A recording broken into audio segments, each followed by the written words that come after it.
My name is Noriel and welcome to my channel. Here we do reactions mostly on BL and GL content and mostly from Asian countries.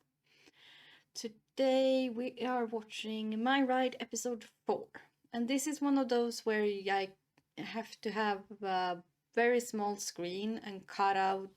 10-15 minutes of the episode to be able to upload it on YouTube. If you want my full reaction with a bigger screen, so it's easier to see the subtitles and all of that, it's on my Patreon and the link is down below. And yeah, if you're on YouTube, please do the YouTube all things like these videos, leave a comment if you have anything to say, and don't forget to subscribe. All of those things really help the algorithm so more people find my channel and we can have even a bigger, more beautiful community of people who have opinions on a lot of stuff. Like me. Okay. Anyway, last time. What happened last time? Is this episode 4? Yeah, it is episode 4. I thought we were further down. Because everybody was like, oh, this is such a slow burn. And I'm like, what's slow burn? It happens a lot. Okay, so last time there were a lot of conversations about, do I care about gender as much as I thought? Is it just something I've been taught to think about? Or is it something I actually care about? At least that's how I perceived those talks, because now we have two of characters, one in the motorcycle gang and Mork, who are in love with people who may or may not have the gender they thought. I mean, the motorcycle guy, in my eyes, she's absolutely a girl. Like, I don't care what she was born with. This is how she perceives herself right now, so she is a woman. Period. I don't care what she was born with, guys. It doesn't matter. It's how she wants to present herself to the world, and she obviously wants to present as female because she's never corrected anyone when they have used female pronouns. She has very female coded clothes and appearances, and I'm not saying that everybody who looks like a female and so on is a female. Like, some people don't want to be put in that category even if they like female clothes. So be careful with pronouns, people. If you don't know, just leave them out, call them by their name or any other thing. There is a million ways to get around it until you're sure what they want you to address them as. Just saying, there is a million other ways. I organized an entire convention for 4,000 people with a lot of staff under me for like a week. And I made it my mission never, ever, ever to use a pronoun. And it worked. And everybody was very, very happy. Because they were never I never did anything wrong. So, yeah. And if you use the wrong pronoun and you get corrected, just say, oh, I'm sorry, and try not to do it again. Most of the people who correct you, if it's the first time, won't be offended, because sometimes it's hard. And if you say like, oh, I'm sorry, I didn't realize, and then you correct your behavior, they will be fine most of the time. So yeah. But anywho, that was sidetrack. Back to recap. So yeah, there were a lot of good conversations about that. Like, do I like this person? Is gender irrelevant? And so on. And yeah, Mork and Tavan. I think it's Tavan. Sorry, me and names. Still a very bad habit of mine. But yeah, they had a lot of more connections, but yeah, there is still poor. Like, there is still that boyfriend in the background. And I was sitting the entire episode, like, trying to figure out what is wrong with him. Because there were a few small red flags, like he was pissed when Tawan. I'm so scared I'm mixing up the names of them, like who is who. I think the names of the two main characters are Taiwan and Mork, but I'm so scared of mixing up who is who. I'm sorry, I need to double check. Let me. Yeah, no, so Taiwan is the one who is the doctor, yeah. So Taiwan prioritized to go and look for his friend instead of having sex for the first time. And Poor was sulking, like super mad. And like his best friend was so drunk she went home with a random dude. And that's the call he got. Of course he's gonna go out and look for her. Like, that's the human decent thing to do. And Poor was really trying to pressure him into doing something he wasn't ready to do. And yeah, that felt a bit off, but I was like, okay, yeah, don't like this personality trait of you, but whatever. Maybe not enough to break up things with you, if you can have a healthy conversation about it. But then it turns out that Poor is actually, yeah, he has someone else. Whether that's new started or if Taiwan is the one you know, that this is the old flame and Taiwan is the new flame. So Taiwan, yeah.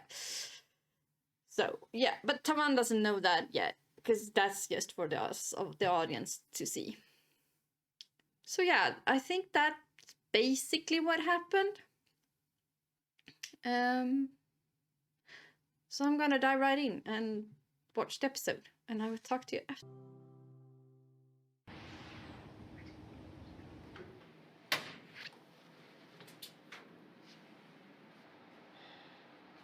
วันนี้พี่ปอลาเหรอครับพี่ไม่สบาย วันก่อนพี่ปอยังดีๆอยู่เลยอะ ตะวันไม่ได้อยู่กับพี่ตลอดนี่ตะวันจะรู้ได้ไงอะตะวันมาทำไมอะ ตะวันเห็นว่าพี่ปอไม่สบายก็เลยซื้อของมาให้อะครับ ไม่เป็นไรอะวันนี้พี่อยากพัก มองจากดาวพฤหัสยังรู้เลยว่างอนน่ะแกลองชวนพี่เขาไปงานลอยกระทงดูดิ ไม่ว่างอะมีลงเวร ลงเวรก็หาแลกเวรเอาสิคะ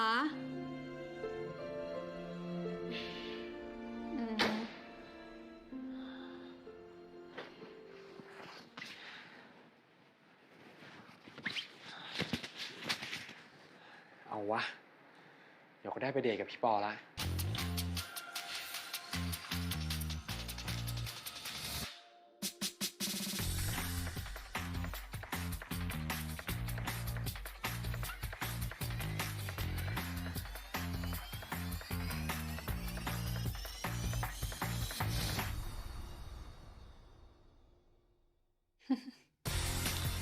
Oh yeah, so he worked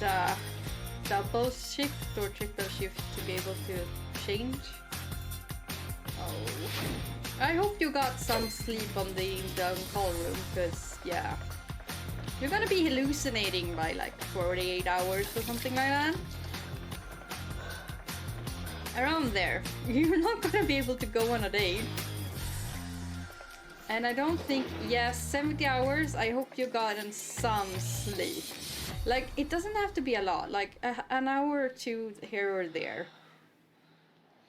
But your brain actually stops functioning after like 48 hours and you can get hallucinations and yeah. You shouldn't be working as a doctor at least.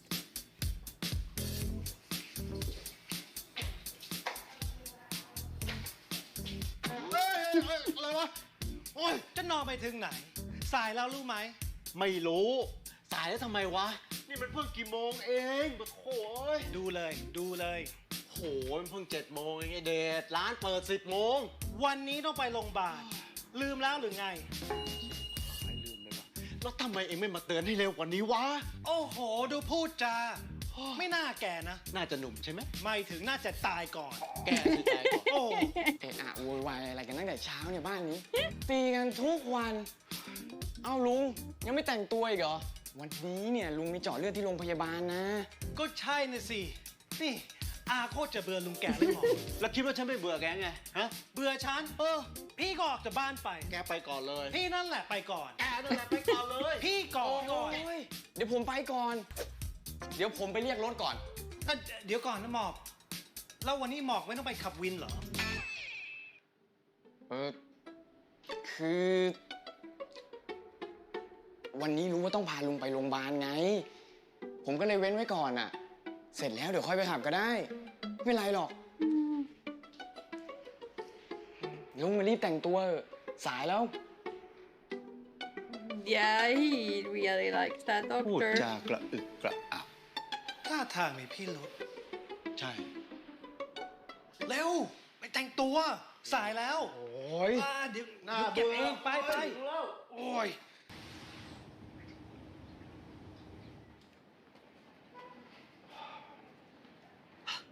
58 นี่มันแค่คิวที่ 7 ตายแน่พี่ชีพ กว่าจะได้เจาะเลือด หลอดทั้งนู่นใบ2 แน่ ชัวร์เมื่อคืนก็อุตส่าห์ย้ำนักย้ำหนาแล้วว่าพรุ่งนี้ต้องเจาะเลือด ให้ตื่นเช้าๆ ยังจะดูบอลอีก ก็คู่นี้มันน่าดูนี่หว่า พี่เนี่ยแม่งโคตรดื้อด้านเลย อ้าวอ้าว น่าปล่อยให้เด็กตายไปเลยจริง เอาแล้วทำไมไม่ให้ฉันนอนต่อไปล่ะ พาฉันมาลงไปทำไม ฮะ ฮะ หมอก เอาลุงแกไปส่งหน่อยดิ ไปส่งบ้าน วัด ให้สับปะเลอเผาไปเลยนะ แกเราไม่เจียมปากเดทปากดีอะไร นี่แกแช่งฉันหลายครั้งแล้วนะ อ้าว ก็สมควรดี ก็ พอแล้วพอแล้วลุงพอแล้วมีโรงพยาบาล คนมองหมดแล้วเนี่ย ลุงกับมารออยู่นี่นะ ผมเข้าห้องน้ำก่อนมีทุกความท่าดูว่า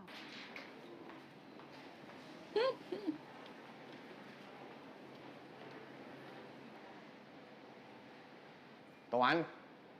ตะวัน ตะวัน ตะวัน ตะวัน ตะวัน ตะวัน หมอครับ หมอ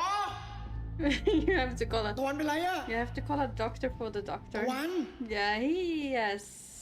worked too hard. As I said, he needs like an hour or two sleep.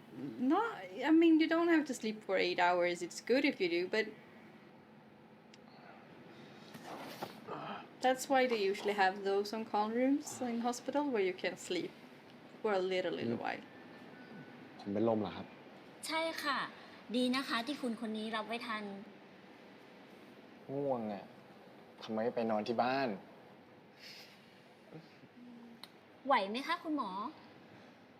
ไหวครับ เดี๋ยวผมนั่งพักอีกแป๊บนึงก็ดีขึ้นแล้วครับ กลับไปทำงานต่อเถอะ ค่ะ ขอบคุณนะครับ แล้วไม่อยู่เป็นลมอะ น่าจะเพราะว่าเราไม่ค่อยได้นอนมั้ง นี่ก็ไม่ได้นอนมาจะ70 ชั่วโมงละ 70 ชั่วโมง เกือบ3 วันเลยนะ ทำงานเอาโล่เหรอ ไม่ขนาดนั้นหรอก คือเราหาเรื่องเองอะหาเวรไล่กับเพื่อน เพื่อที่จะได้ว่างวันลอยกระทง แต่ว่าเวรมันดันติดกันเกินไปอะก็เลยโหลดนิดหน่อย แล้วอะไรจะอยากไปลอยกระทงขนาดนั้นน่ะ ไม่เคยลอยเหรอ เปล่า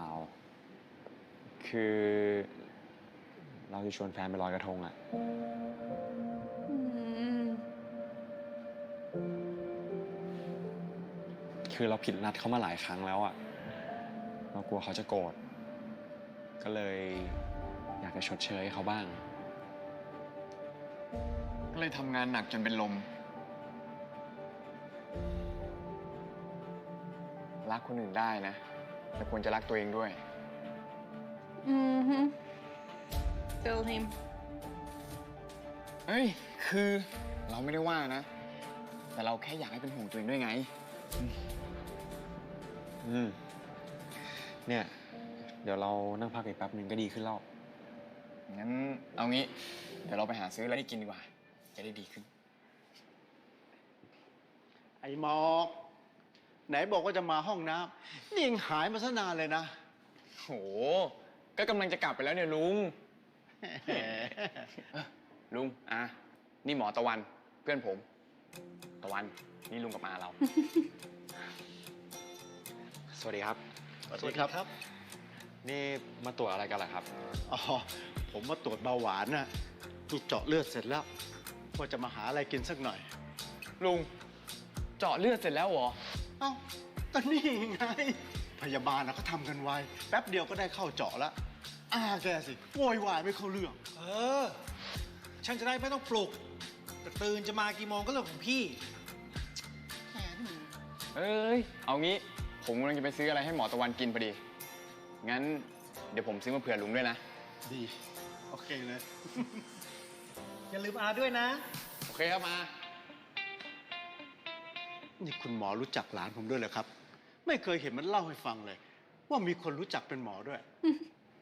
อ๋อ รู้จักเพราะว่าผมเป็นผู้โดยสารนั่งวินเขาประจำอะครับ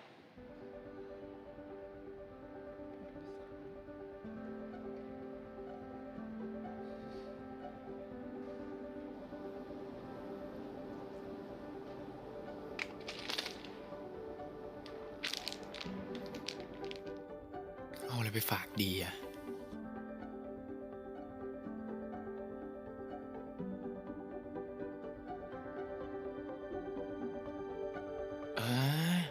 ของพวกนี้น่าจะเหมาะแฮะ What? เดี๋ยวนะ Yeah. ไม่เป็นห่วงเขามากไปปะ He วะ just needs some food, like some sugar. ไม่หรอกก็เขาดีกับเรา But เราทำให้เขาบ้างเนี่ยก็ปกติแล้ว อย่าคิดมาก จริงๆ เราคิดมากไป yeah, like give him some ทำให้เช้าเนี่ย chips and มันกระเลิกมาหน่อยปะวะอย่างกับเยี่ยมคนคลอดลูก no, exactly. Give him some chips and a coke. ไม่โจ่งแจ้งแบบเนี้ยเหมาะ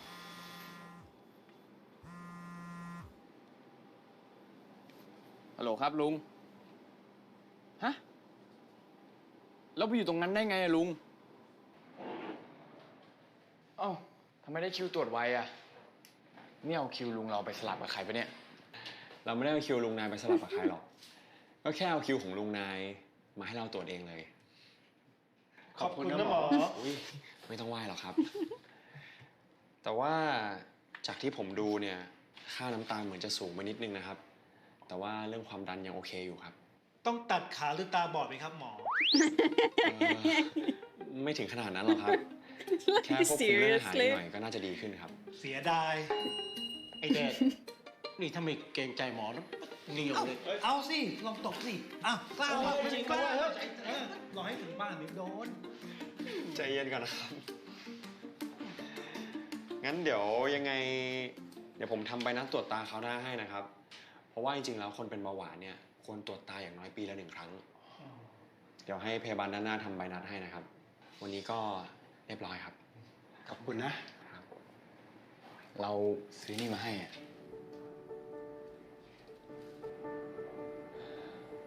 ขอบคุณนะหมอก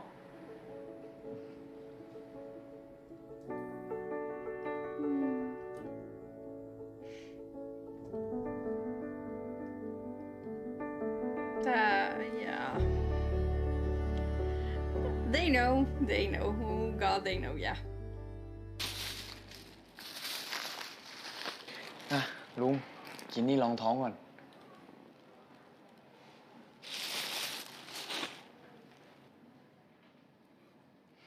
หมอ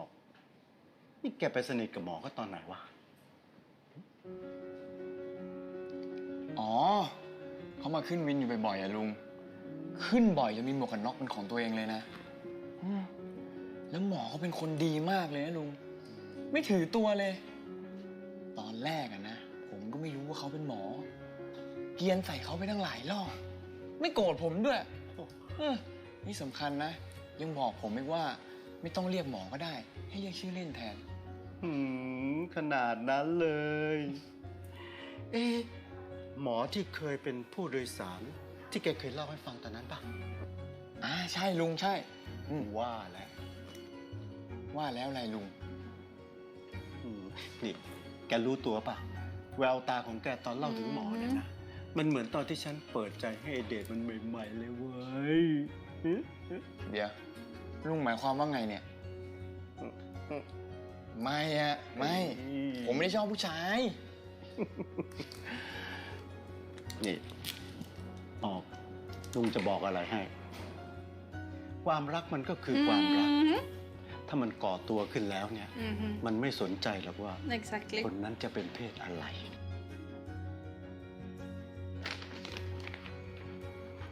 เสร็จแล้ว เรียบร้อย หนาวเหรอครับ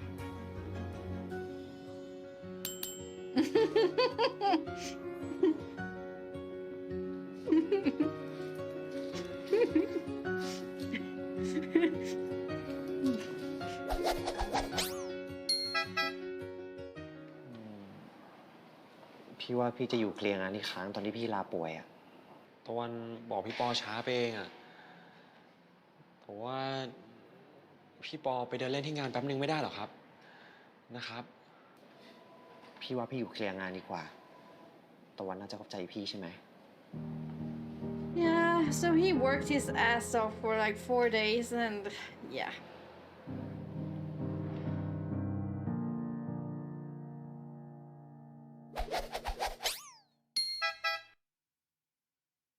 I'm guessing he was just ความรักมันก็คือความ เป็นไง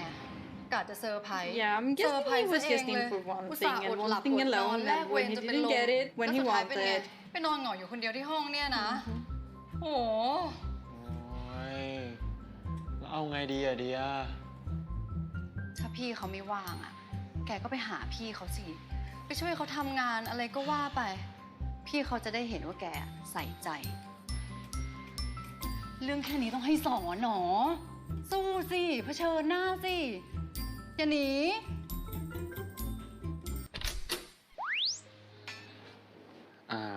สวัสดีครับ คุณหมอปออยู่ไหมครับ อ๋อกลับไปแล้วค่ะ กลับไปแล้วเหรอครับ ใช่ค่ะ เห็นเขาบอกว่าจะอยู่เคลียร์งาน ไม่ทราบเหมือนกันค่ะ ลองโทรหาคุณหมอดูก่อนได้นะคะ ขอบคุณครับ Yeah, he was lying to you. Now it should, you know, 1-on-1. ว่าไงตะวัน พี่ปอกลับไปแล้วเหรอครับ มีอะไรเปล่าอะ พอดีตะวันเห็นว่าพี่ปอยุ่งอยู่อะครับ ก็เลยซื้ออะไรมาฝาก แต่ไม่คิดว่าพี่ปอจะกลับไปแล้ว พี่ปอให้ตะวันเอาไปให้ที่คอนโดก็ได้นะครับ ไม่ตะวันไม่ต้องมา พอดีว่าพี่เอางานกลับมาทำที่บ้านน่ะอยากใช้สมาธิตะวันไม่ได้นอนมา3 วันแล้วไม่ใช่เหรอกลับไปพักผ่อนเถอะ Well, he did that for you. ฮัลโหล พี่ปอ น้องที่โรงพยาบาลโทรมาไม่มีอะไรหรอกกินต่อเถอะ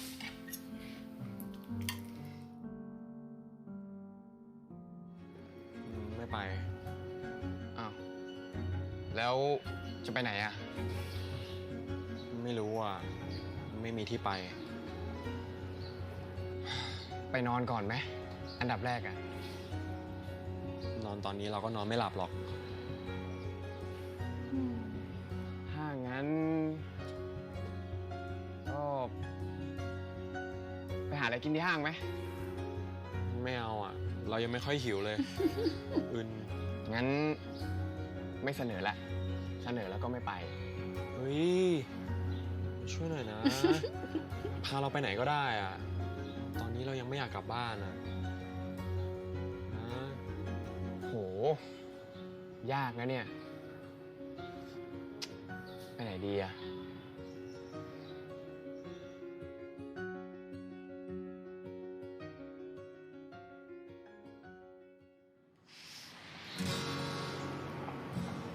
เวลาเราเบื่อๆเซ็งๆ ไม่รู้จะไปไหน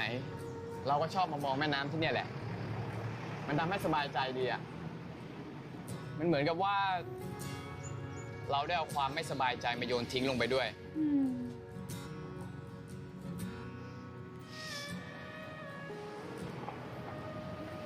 ตะวันจะใช้วิธีเดียวกับเราก็ได้นะ มีอะไรที่ไม่สบายใจ ก็โยนทิ้งแม่น้ำลงไปให้หมด แต่อย่ากระโดดลงไปนะ ช่วยไม่ทันนะบอกก่อน ยิ้มแล้ว มุก5 บาท 10 บาทของเราเนี่ยก็ได้ผลเหมือนกันเนี่ย หมอกเนี่ยดูเป็นคนที่ไม่ค่อยคิดมากดีเนาะ ไม่ใช่เราไม่คิดมาก แต่เราเป็นคนที่ไม่คิดอะไรเลยมากกว่า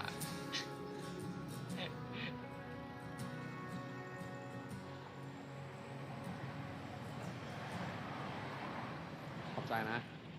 ที่ทำให้ยิ้มได้อะ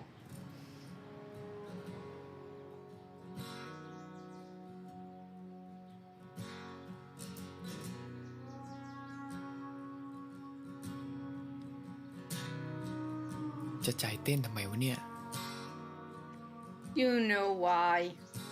You've been figuring it out for 2 episodes now. You know why. Kinda sucks though, because he's in a relationship. It's a sucky relationship, but he's in a relationship.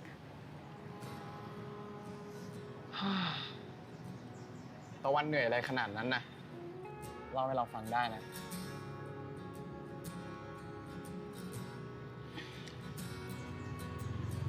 คือเราอดหลับอดนอนมา3 วันนะเพื่อที่วันนี้จะได้มีเวลาให้เขา แต่พี่เขาก็ดันไม่ว่าง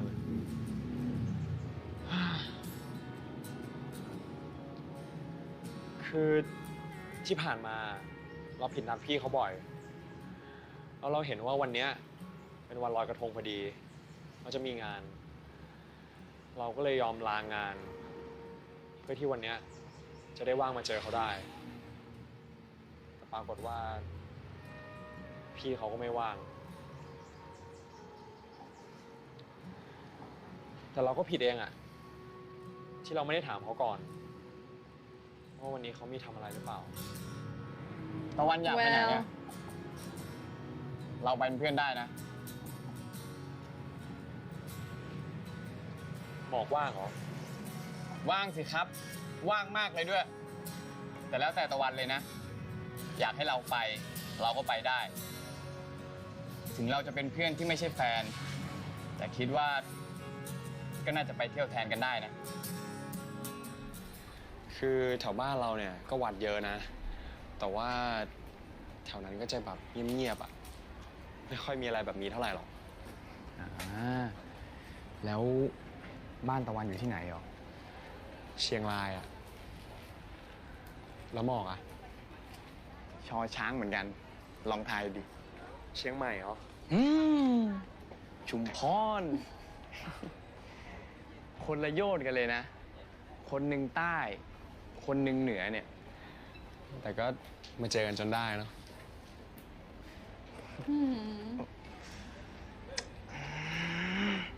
เฮ้ยหมอกอย่าทำแบบนั้น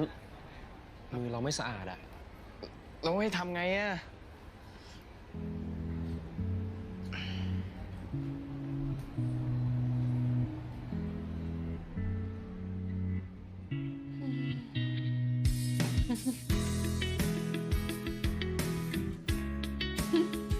Yeah, you forgot all about the sand and dye.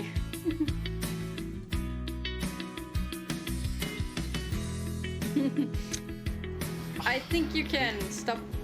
โทษทีนะ wondering now and เป็นไร just หรือเปล่าอะ go with the flow, I think. ไม่เป็นไรแล้วอะตะวันอยาก But ดู yeah, อะไรเนี่ย it's a เดินนำเลยนะ double-edged sword. I mean, you know he has a boyfriend and ทำไมอะ he's a guy and you never หมอ dated ไม่ a อยาก guy มาเหรอ before, so I get that there is a lot of ไม่ใช่ think about. ก็เราเห็นว่าตะวันบอกว่าอยากมาเที่ยวงานวัดไง เราก็แบบว่าอยากตามใจอ่ะ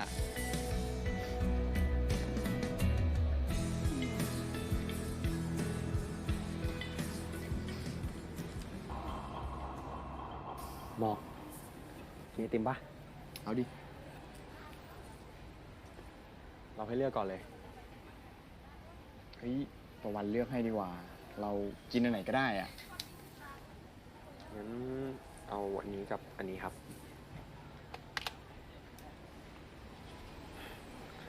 อ่ะเราให้รสนี้เราชอบมากเลยนะ ให้เราทำไมตะวันไหนก็กินไปดิ เราอะนะ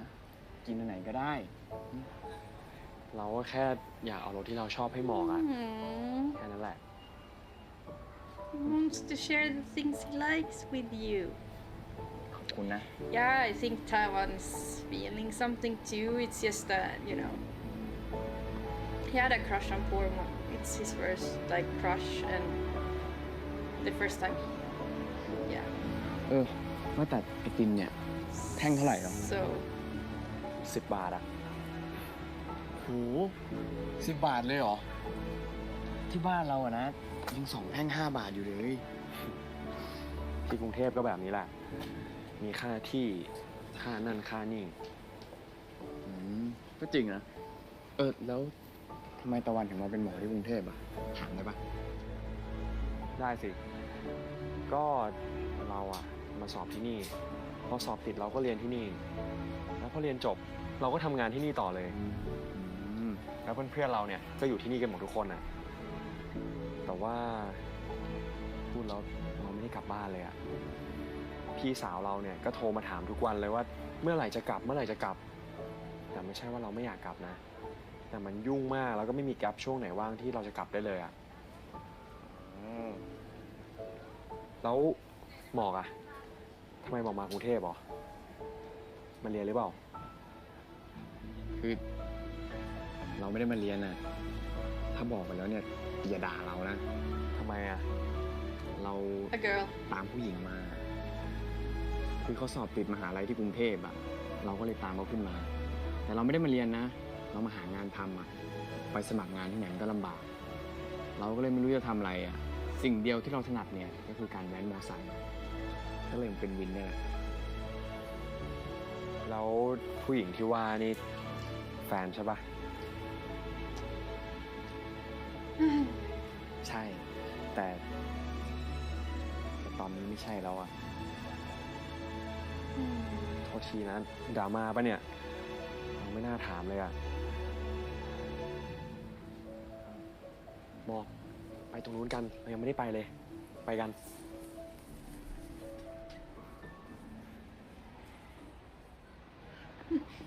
หมอกเล่นปะ เราเล่นไม่เก่งนะ เอาหน้าลองดู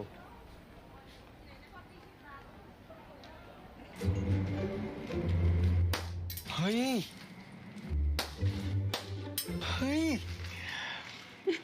ไหนบอกไม่เก่งไง ก็เนี่ยแหละไม่เก่ง แล้วเราขยิงปลาขาเดียวได้แล้วนะ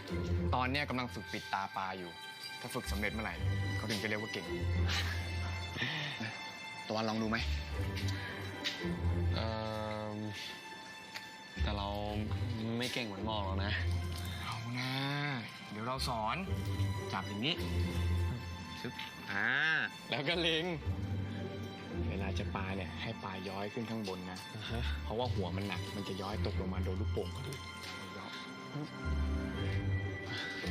ลองดู เอาละ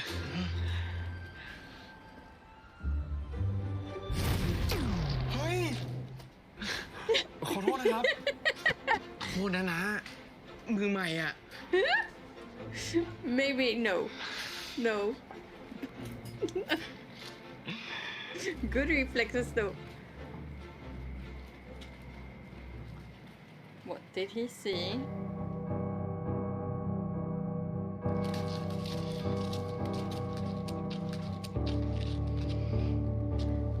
The girlfriend?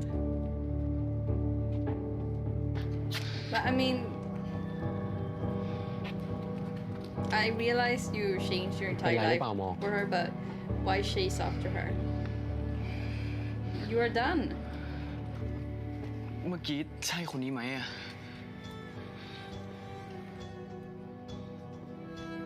Like, you're done. แฟนหมอ เฮ้ย ไม่ใช่สิ คนที่หมอกตามมาที่กรุงเทพอะเลิกกันไม่ดีใช่ปะ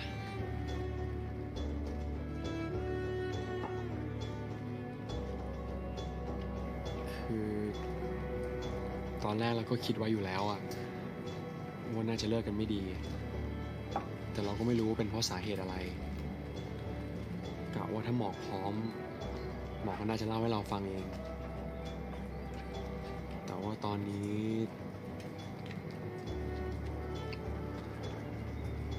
เราว่าเราน่าจะพอรู้แล้วอะ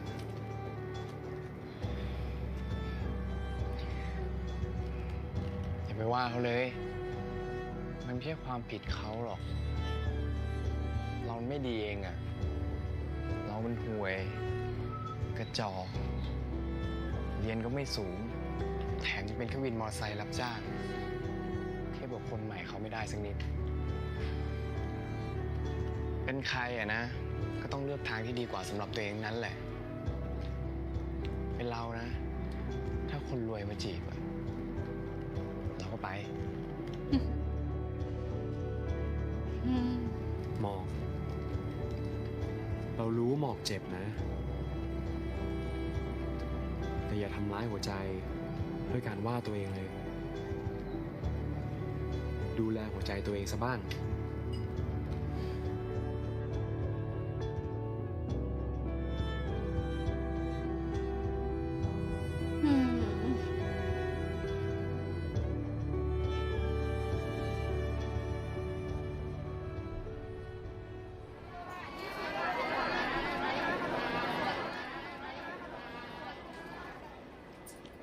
เฮ้ยหมอก ขึ้นนี้กัน พี่ครับ He's scared of heights.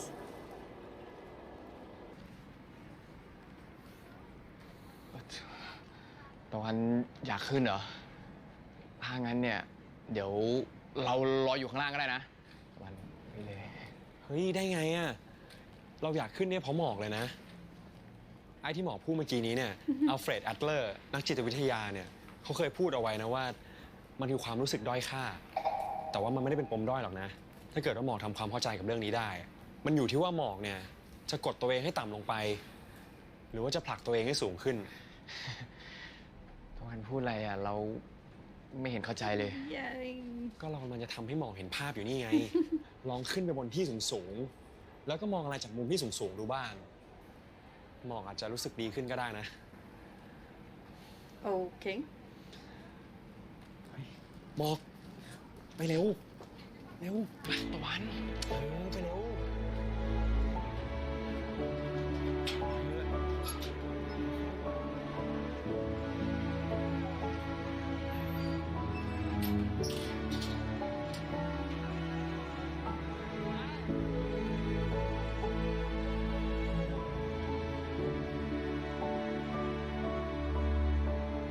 I think I would be scared too. Like, I mean, okay, it's not. It's pretty high, and it's just a little. I don't know.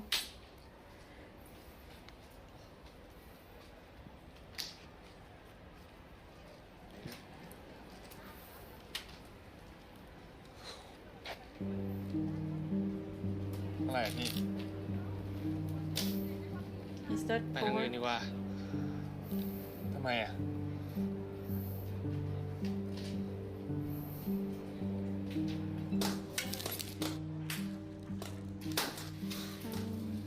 อย่าบอกนะว่าพี่กลัวลูกโป่งอ่ะ I'm scared of the sound. พี่ Anybody who has heard a gun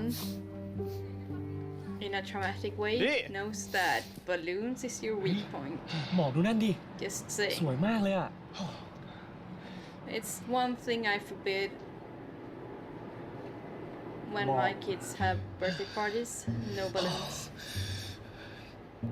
หมอกเป็นไรปะเนี่ย คือว่า เรากลัวความสูงอะ เอ้า แล้วทำไมหมอกไม่บอกเราตั้งแต่เมื่ He อกี้อะ tried. Embarrassing. เราพยายามจะบอกตะวันแล้วนะ แต่ว่าตะวันลากเราขึ้นมาก่อนนะดิ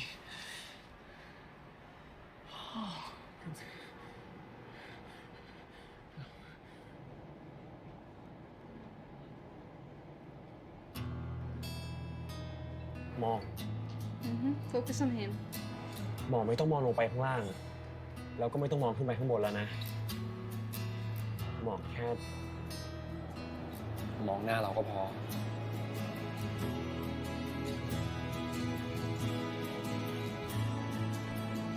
And this is where yeah. Now he's definitely a goner. If he wasn't that before, now he is. Promise.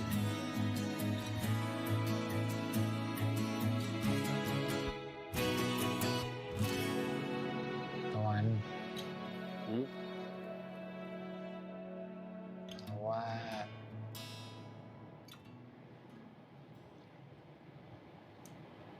เราชอบตะวันว่ะ He told him? เอาไว้ที่เธอแต่ยังไม่กล้าพูดไปกลัวเธอหนีไปสุดท้ายเลยตัดสินใจ Yeah, he has a boyfriend. But yeah, at least told him. ทุกอย่างในเพลงคือสิ่งที่ฉัน Cool. อยาก Wasn't บอก prepared for that one.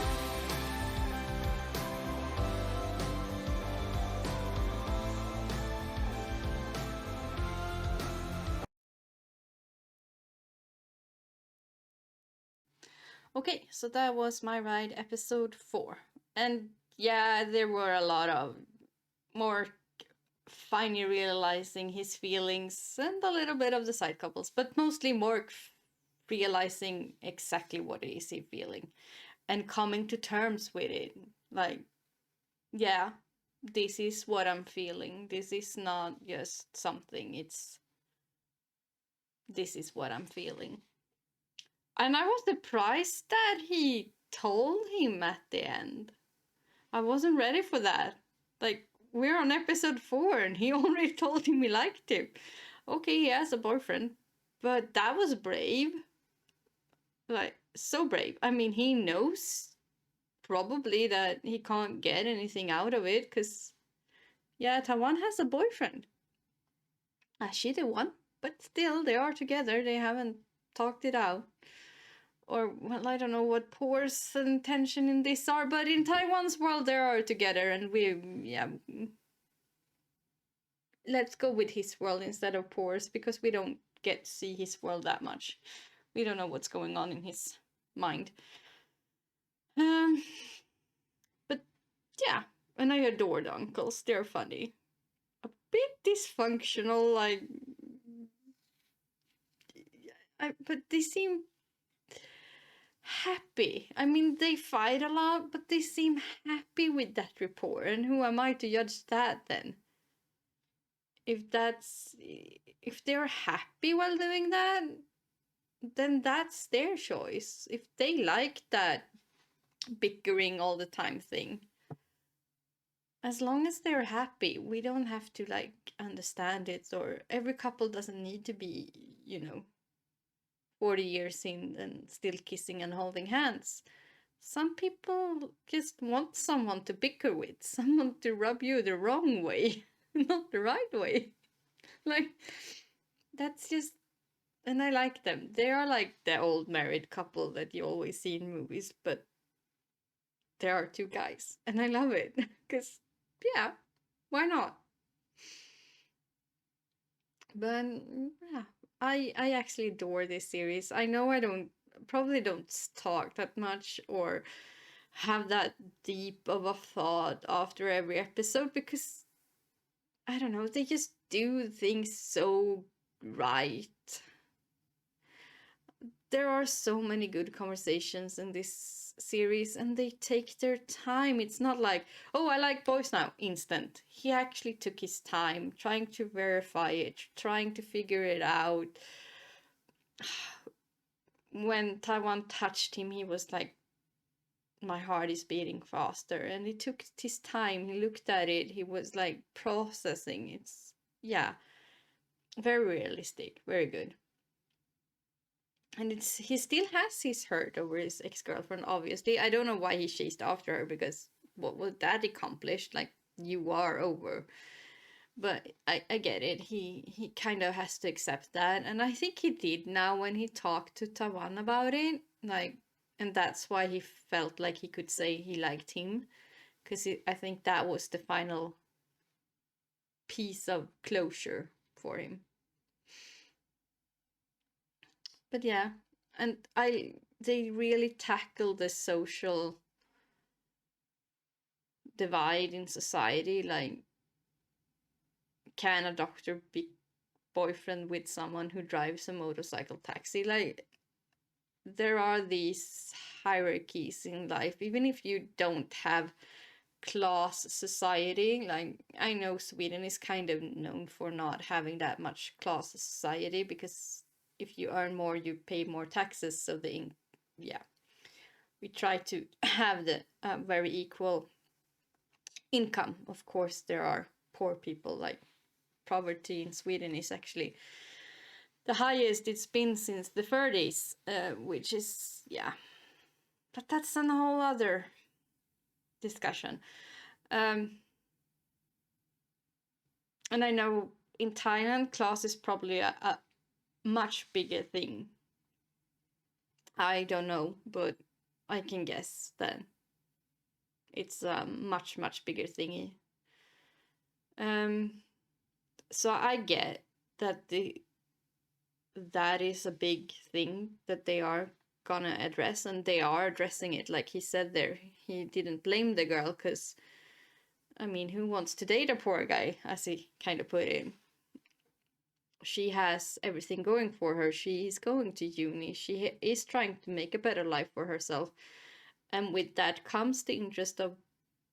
people who are richer, and she found someone she liked and she took the opportunity. But yeah, that doesn't mean that Mork always has to be a motorcycle.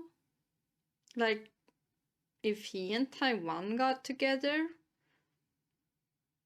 there might be opportunities for him to do stuff like going to uni later. But yeah, I get that it's hard. I get it. As someone who has been the poorest of the poor, like, I ate once every 2 days. I couldn't afford toothpaste. I couldn't afford shampoo. I slept on a sofa in a communal space, more or less, for months. And then I did some other things to just get house and food. We're not gonna go into that because that need a content warning, but yeah. I've been so poor, guys. And I also had a very high paid job in government, like, for being government, because government actually pays less than private companies here in Sweden, a lot less. But for being a government job, I was pretty high paid. I had a really good salary. I was rich, like, I was middle class.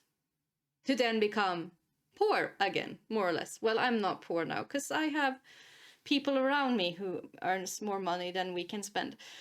So I am very, very fortunate. I can be a housewife if I want to, or whatever you call it, because we're not married, but you know. I can do things on YouTube, and I can have my life because someone supports me doing all those stuff.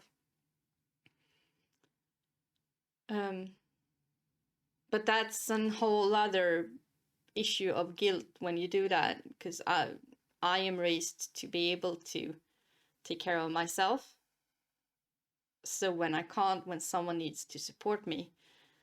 to give me money for food and bills,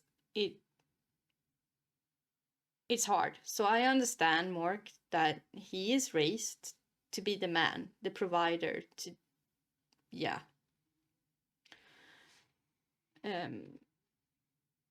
So yeah, and I like that series for that. It's good. And as I said, the whole figuring out that you don't care about gender as much as you thought. It's the person. That they showed that process, that it wasn't like a 5-minute scene, that it actually took him almost 2 episodes